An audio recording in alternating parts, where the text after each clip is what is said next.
Okay, this is a video for YouTube.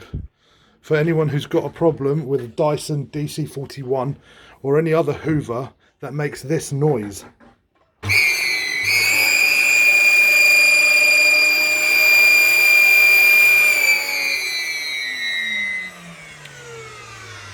If you remove that filter, this is what happens.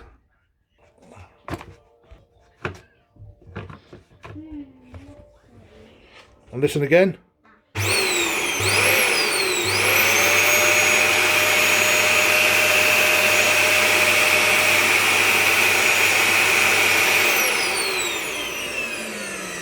So if your Dyson is making that noise, before you go and change anything like brushes or motors or anything like that, have a look at this disgusting thing and change the filter.